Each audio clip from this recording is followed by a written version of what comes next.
Shumai! Kokichi said with a laugh, as he jumped into my arms. I almost fell over, but put my arms around him to hold him up. It's already around breakfast time. Do you want to go and get some groceries? And maybe some clothes that would disguise us better?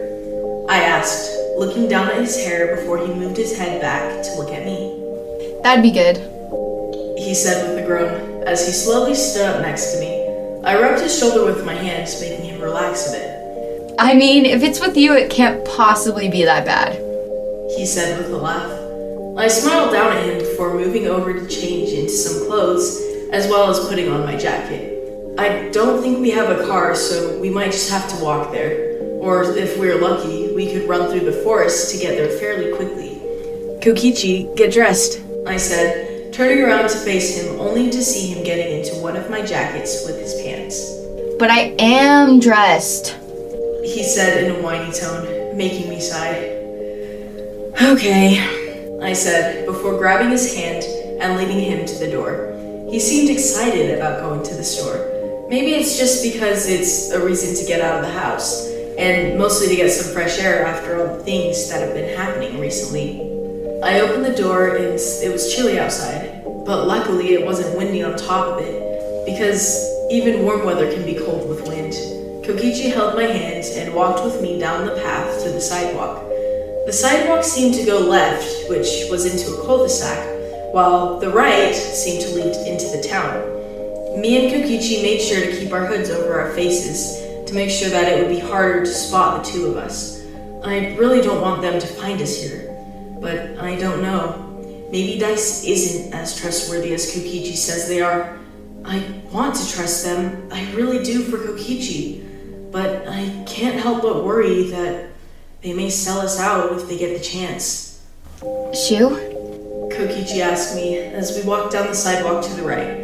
I looked over at him to see if he was looking at me, but he was just looking forward, so I did the same. Yes, Koki? I asked, rubbing my thumb over the back of his hand. Kokichi shuddered at this and leaned against my arm a bit. The action made me blush, but I kept my composure.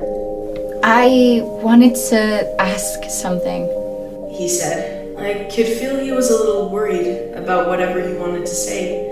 Hey, it's okay. I want to know what you would like to ask, I said gently, and it made him take a deep breath. I was wondering how long it was until you needed to drink blood again. He asked, sounding a little shaky. There was no one on the street we were walking down, so I moved to face him after I stopped walking.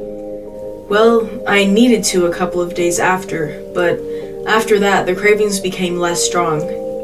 Well, most of the time, I said, leaning down so I could see his face under his hood. He smiled and pulled me into a kiss. I smiled into the kiss and felt him pushing his tongue against my lips, making me shudder a bit at the touch. I opened my mouth a bit, allowing his tongue into my mouth. He moved around a moment before he sunk his fangs into my own tongue. That's why he asked that question. I tried my best not to flinch or pull away as he drank my blood. I was wondering why this was the way he decided to do it, and felt nervous because after this happens, I'm going to have to go through the side effects of getting bit all over again. After a moment, he pulled away and wiped his lips with his sleeve.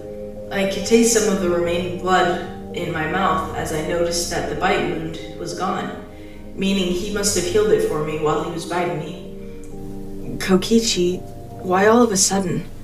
I asked, looking back up at him as I crouched down. He smiled at me again before placing a gentle kiss on my nose, before placing one on the other side of my mouth. Well, I wanted to see if that would satisfy my needs right now, so I don't get out of control like he did that one time. He whispered back before kissing my cheek. I remembered that night and felt some regret coming to my shoulders. God, I wish that never happened. I wish... Don't dwell in the past, my love. We're here now, and we need to get some groceries for the new house, he said, before he moved away from me. I slowly stood back up and held his hand as we walked down the sidewalk again. The walk to the town was short and didn't take long. It looked like this was a pretty small town. There were only a couple of shops for clothes and food. I guess that's all you need when you live this far away from other people. The car made it so our phones would still work, and so they couldn't be tracked or hacked if we didn't use them for long periods of time in one space.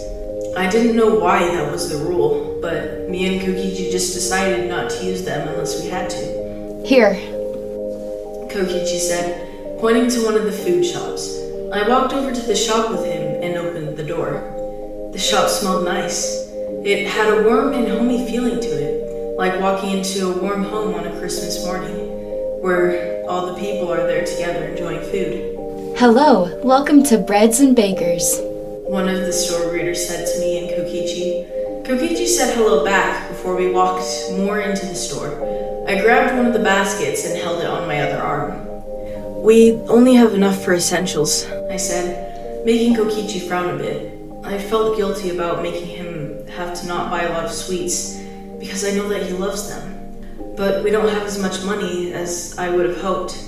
We grabbed a loaf of bread, milk, some fruit, veggies, and some canned food before we checked out. The same manager checked us out and wished us a good day. I would have smiled in return, but something about their voice made me feel unnerved, like it wasn't even real. I shook my head as we walked out of the store with the bags of groceries. We should get some clothes next, Kokichi said, handing his bags to me. I grunted a bit at the extra weight, but followed him inside regardless. Wow, He said with a little excitement in his eyes. It was like a thrift store, while at the same time, some of the clothes looked almost brand new. What is this place? In such a small town, I didn't expect them to have such big stores. Even if there were only like 3 to 5 stores in the town area, it makes me wonder how many people actually live around